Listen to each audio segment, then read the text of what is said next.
Thinking about escaping those chilly winters and enjoying Florida as a snowbird in 2024 and 2025? Well, you're not alone. People more than ever are looking to call Florida their home away from home. And in today's video, we're going to be going over everything you need to know about being a snowbird, to include some hidden costs that you need to think about and where the best places to snowbird are. So whether you're looking for a cozy seasonal retreat or a smart investment for your future, this video will help you figure out the perfect place for you to start doing that. So let's get started. So first off, why Florida? Now, a lot of you guys might already have a pretty good idea on exactly why Florida and why so many people are moving down here to snowbird or just live here seasonally, whether it's in the snow season or not. But let's look at some of the reasons, some of which you might be thinking about and some of which you might not be thinking about, on why Florida is a great place to live here seasonally, or snowbird as we call it. First off, everybody thinks about the weather, and that is super, super important, don't get me wrong, but it's a lot more than just weather. It's an entire lifestyle out here. Everything from the outdoor activities we have to the active but relaxing atmosphere that we provide, or I guess it naturally is provided by the place that we live in, all of those should be taken into consideration. So everything from the outdoor activities we have to obviously the absolutely stunning beaches we have out here. If you've not seen, especially the Florida's Emerald Coast, if you've not seen their beaches, you're definitely missing out. White powder sand, beautiful green waters that kind of go green, blue, depending on what time of day it is, how hot it is, what tides are, things like that. It is absolutely stunning. But more so than that, we've got very vibrant communities here. And we've got a community for just about every personality style out there. If you're just looking for charming and quaint, something a little bit more laid back, we've got that. Whereas if you're looking for a community that is centered around going out, doing things, meeting people, being social, being active, we've got communities just like that as well. Another reason why a lot of people will come down here is to escape the harsh winters wherever they're at. Now, you might not be in a place with harsh winters, but it is almost guaranteed to be harsher winters than what we deal with here. Whereas we have about 3 weeks of winter, if you will, sometimes 2 weeks, sometimes a month, somewhere in there where it will fall, in the 40s and 50s for the most part. In a couple of days, we might even fall in the 30s. It very rarely gets beneath that. I don't even own a coat. The most heavy thing that I own is a hoodie, and that's really all we need out here in Florida. Another reason why a lot of people like snowbirding here is for some of the health benefits. Because it is generally warmer here, you have an overall more active lifestyle because you're not huddled away in your house during the cold months and months and months, depending on where you're living in the country currently. You've got that warmer climate, so you can go out and do things. You can go enjoy the beach, walk the beach, go to outdoor activities, explore some new trails, go boating, golfing a lot more, without having to carry all of your coats and everything else. You can get out there, and there is no real season where it's just not available to us. And of course, there are people out there with joint pain, arthritis, respiratory issues that get exacerbated in the cold, so the warmer climate definitely helps out. And those are some of the lifestyle reasons, but there are 2 financial reasons that I think is a great option to come down here. Number 1, there's no income state tax here in Florida. And number 2, there's no inheritance tax here in Florida, both of which are very important if you're looking to continue to grow that long-term wealth while you are investing out here. And with everything that we have going out here, all the activities and such that I mentioned before, this does help with some of that seasonal depression. I know when I've lived in colder places before, whenever the winter hits, about a month or 2 in, I just started seeing a decline in my mental health a little bit, just because it is a little bit depressing to be stuck inside the house all the time and not being able to go out, not getting that great sunlight. We don't have any of those issues here. That's part of the reason why I ended up staying here when I was moved here back in 2005 from the military. And then, of course, we've got the proximity to lots of different things that could be very enticing to you. And this is something a lot of people don't think about when we're talking about access to Disney World and Epcot or any of the Disney, attractions, Orlando Studios, stuff like that. But not only that, also some of the more vibrant cities like Miami, Orlando, you've got quick access to all of those. And my favorite part about it is that you've got quick access to different cruise lines. So depending on which side you want to go to, you've got, Miami that's got some ports, you've got Biloxi that's got some ports. So depending on which side of the state you're on, you're very close to be able to get down to the Caribbean and enjoy some of the warmer weather there. So if you're just snowbirding out here and you just get, a wild hunch that you're like, hey, let's go hop on a cruise, which by the way, you can get some pretty good deals on last minute cruises. So if you're wildly open, you're already retired, you're okay, or you're down for the entire winter while you're visiting down here, whatever time frame you're visiting down here, you've got those options to pop onto those cruise lines and just take a quick 3, 4, or 7-day trip, or of course more, if you'd like to. And then, of course, Florida is very family friendly. Everybody wants to go to Florida, right? Like if you get a property down here, we joke all the time with some of our clients and stuff that are moving down here to get a condo. One of the things we tell them at the closing table is just be prepared for people to come out of the woodworks. If you tell everybody that you've got a 2 or 3 bedroom condo here in Florida and you're not staying in it, they will be asking you to stay there. Or when you're visiting, they'll be asking to follow along so that they can have a nice little family friendly vacation as well. Coming out here to Snowbird is also a great trial run for some investment in the future. And of course, moving down here and purchasing an investment property is great for future investment. With real estate prices going the way that they are, particularly in coastal towns, they're increasing a little bit faster than they are nationwide. And to no surprise, it's limited land. And of course, the name of the game is location, location, location. And when you're in a location that is getting eaten up pretty quickly and the resources are getting a little bit lower, it makes for a great investment for people that are looking for that. Not only that, though, you can also rent out your properties short-term whenever you're not there. The short-term rental market here in our area is extremely good, and a lot of people purchase properties down here just for that. On top of the tax implications and the tax help that you can get, it's also nice to just have a little bit of recurring income on an asset that you're going to be enjoying for a good portion of the year. And that helps offset costs and sometimes even cash flows. Now, okay, that was enough of the why. We beat that dead horse. Let's move on to the locations in which we suggest you go. And there are 3 locations that we're going to suggest. Please keep in mind that we are in Emerald Coast Channel, so the panhandle of Florida is what we specialize in most. I wouldn't be able to speak very intelligently on other areas, but I do know this area like the back of my hand and where the best investments are around here, so let's discuss that. Let's go ahead and start with Navarre. I wanted to start with Navarre for a reason because not a lot of people think about Navarre when they think about snowbirding or just finding a great rental property right on the water. In fact, up until a couple of years ago, Navarre, all of our signs would say Navarre is Florida's best kept secret. And of course, the secret's out now. People did figure it out, so we didn't have to change those signs, but Navarre is still a great place to get a lot of bang for your buck, especially if you're looking for waterfront condos and a lot more of a laid-back lifestyle. The values in real estate here in Navarre are very interesting to me because over the next 10 to 15 years, I'm guessing that the real estate prices, particularly on the island, if you're looking for, Gulf front condos, are going to grow a little bit more exponentially than the rest of our market or the rest of the national market in general. Reason being is the prices are just a little bit lower than what they should be right now, and especially for what they're offering. So we've been playing catch up a little bit on some of this. Even our single family homes are in the same boat. So getting into the prices, we've got a median price point out here in Navarre of $386,000. Now that, of course, is if you're looking at all different types of real estate, single family homes, townhomes, etc. But if you're looking for waterfront condos, for instance, which is, I'm going to mention this a lot in all 3 of these areas that I'm going to talk about here, because that is what a good portion of the snowbirds in our area like to do, right? And why not go out and have this beautiful beach to look at every single morning while you're sipping your coffee? If that's something that interests you, the property prices or condo prices that are waterfront only, this is taking out any of the non-waterfront, and some of these are on the bay, some of them are on the Gulf. Please keep that in mind for all 3 of these areas that I'm about to cover. They range from $265,000 all the way up to about $1.2 million.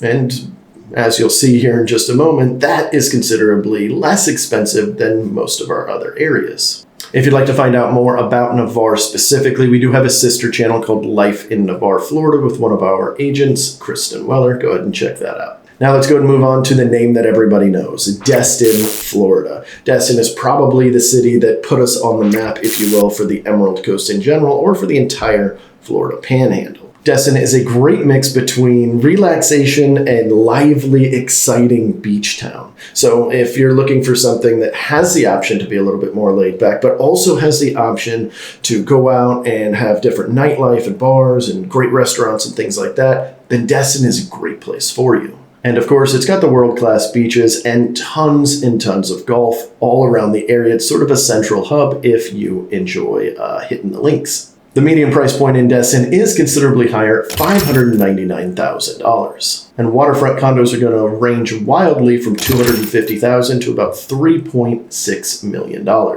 In that price range, there's something for everyone. Whether you want to be on the bay and enjoy that type of water or on the Gulf of Mexico for the beautiful views, we've got you covered. Now let's get into one of my favorite areas, 30A. Now 30A is not an official town per se. You're not going to be able to Google 30A and find an actual specific town, although if you do Google it, something will come up.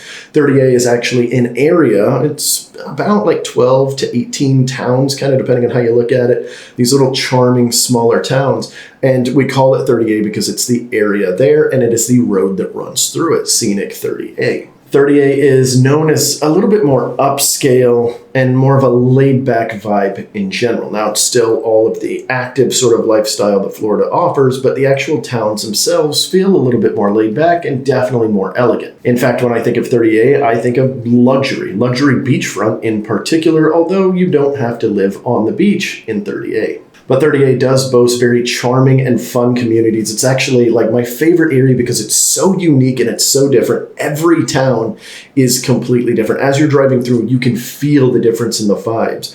And you've got some charming beach towns like Seaside and Rosemary Beach. You've got Watercolor where everything is, as the name sounds, watercolor. You got Alice Beach where everything is just pristine and white. It's got sort of that Spanish moss style architecture. There's just a ton of different communities for every type of personality that is out there. So if you're looking for elegance and peace, this is the area for you, but you are going to pay a premium for that. Now, when we talk 30A, it is separated in the east side and the west side, and the prices are a little bit different in each area. So I wanted to cover both of those so that you've got a good idea of which side might be more enticing to you if you're looking to move. Now, 30A is separated in the east side and west side, and the prices are fairly different on each side. So I want to go over those each individually. Let's go ahead and start on the west side of 30A, where the median price point is going to be $1.29 million. Now, this isn't inexpensive by any means, but this is the lesser of the two areas, with the east side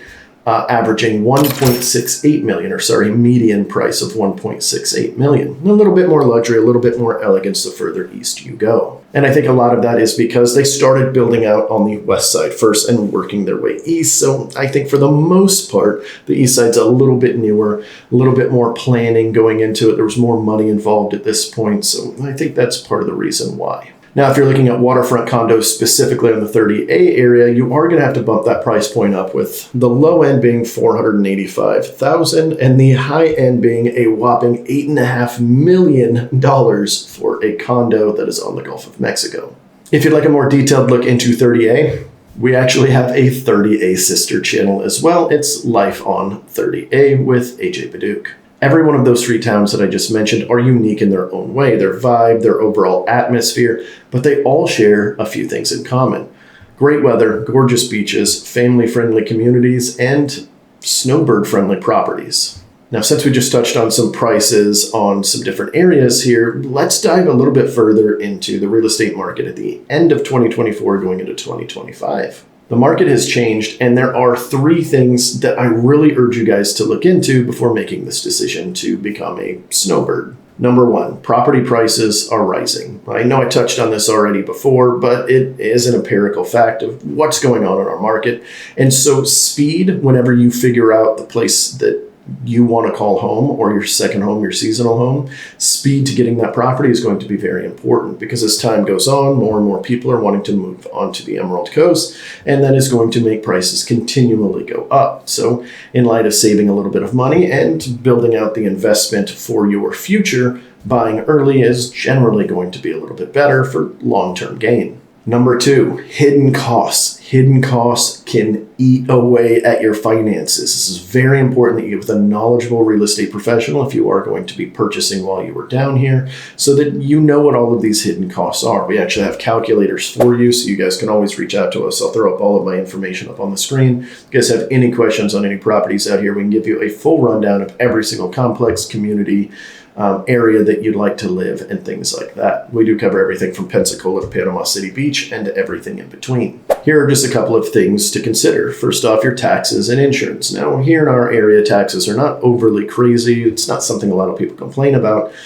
But sometimes insurance is, and depending on the type of property you will be getting, there could be a pretty hefty price tag on this, particularly if you're on the water. Now, if you're on a condo on the water, that is a little bit different because a lot of times you can get away with an HO3 or an HO6 policy, which is very similar to renter's insurance, just basically covering your stuff inside of the house and your drywall and things like that.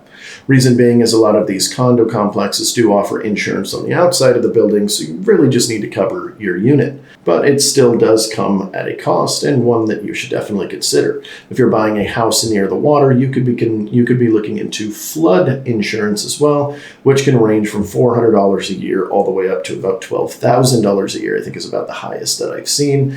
And there's probably even more that are higher than that if you're in the really high price point. Some people love HOAs, some people hate them. Doesn't matter what you feel about them, there are fees associated with them, and they can be a little bit hefty. Depending on where you're at, sometimes there are multiple types of fees as well, not just HOA fees. You could have a condo association fee, a homeowners association fee, a county association fee, and even a generalized area association fee of one kind or another. Just to give you an example, on Holiday Isle in Destin, Florida, there are 3 different ones that we've got to consider. Now, they all kind of wrap them into one, and they're not all outrageous by any means, but it's still something to consider as part of your costs. And the last thing I'd like you to consider is seasonal rental opportunities. So if you're going to be staying in this place for, let's say, 3 months out of the year, what do the other 9 months look like?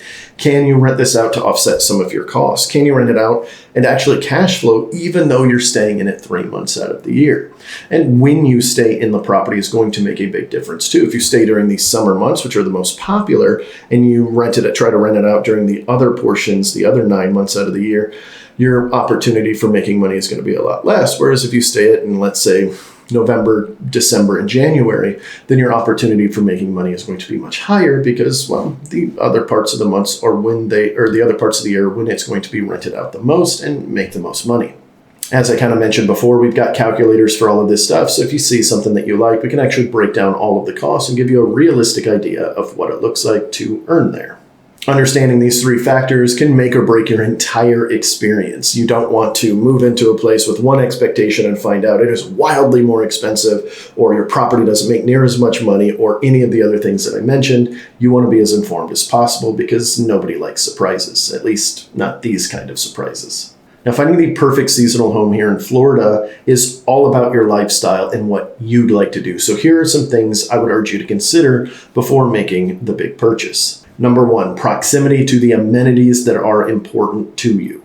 If you love golfing, you should move someplace where you've got access to lots of golf, and maybe even a place that has access to golf inside of its own community, a private course for that community itself so that you can actually enjoy it. If you're going 3 days a week, why not? Instead of jumping into an Uber, or jumping into your vehicle and driving over to a new golf course every couple of days, why not have one that you've got quick access to? You can start to become a local there. They'll get to know your name. It'll just overall enhance the experience in general. And while we're talking about amenities, I would also consider the amenities in the community in which you're purchasing. Now, you can purchase in a community with absolutely no amenities, and there's nothing wrong with that if that's what's okay to you. But if you're looking for certain amenities, you want to have shuffleboard and pickleball and have like community events and tournaments and just overall that kind of lifestyle, then choosing a community or a condo complex that has all of those is going to make your experience a lot better as well. And the second thing to consider is the home size in which you would like. If it's just for you and your spouse and you just like a small condo, you want the beautiful look over the beach, then that's what you can purchase. But if you'd like something that you can bring your whole family to, an extended family, your kids, your grandkids, their spouses and their kids, etc., then maybe buying a larger house with a bigger footprint might be a little bit more enticing to you, even if it's going to be primarily you and your spouse for a good chunk of the time. Having the option and flexibility to have everybody come visit you is very enticing to a lot of people, and I don't blame you because family is key. And we touched on this a little bit before, but the third thing to consider is the HOA that you are going to be in. You definitely want to have an HOA that matches with your lifestyle, doesn't have too many rules that are going to affect how you'd like to live in your property.